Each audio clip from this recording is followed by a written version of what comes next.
শিরকমুক্ত ঈমান ও আমলের গুরুত্ব সর্বাধিক। গুনাহ মাফের উপায় হচ্ছে শিরকমুক্ত ঈমান। ঈমান ও আমলের কোথাও সামান্য শিরক থাকলে আল্লাহ তাআলা তার কখনো বরদাস্ত করবেন না, কিন্তু তিনি অন্য সকল কিছু মাফ করবেন বলে তিনি কুরআনুল কারিমে ঘোষণা দিয়েছেন। শিরকমুক্তভাবে যতটুকু আমল করা হবে তাই আল্লাহর ক্ষমা পাওয়ার জন্য যথেষ্ট। তাই শিরক থেকে মুক্ত থেকে সাধ্য অনুযায়ী আমল করে যাওয়াই মুমিনের দায়িত্ব।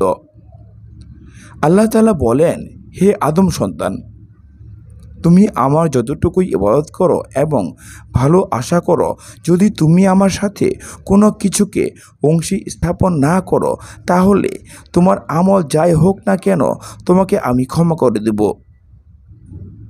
অন্য হাদিসে আছে, আল্লাহ তাআলা বলেন, যে ব্যক্তি জানলো ও বিশ্বাস করলো যে আমি গুনাহ মাফ করার ক্ষমতা রাখি এবং আমার সাথে কোনো কিছুকে শরীক স্থাপন করলে তাহলে আমি তাকে ক্ষমা করে দেব।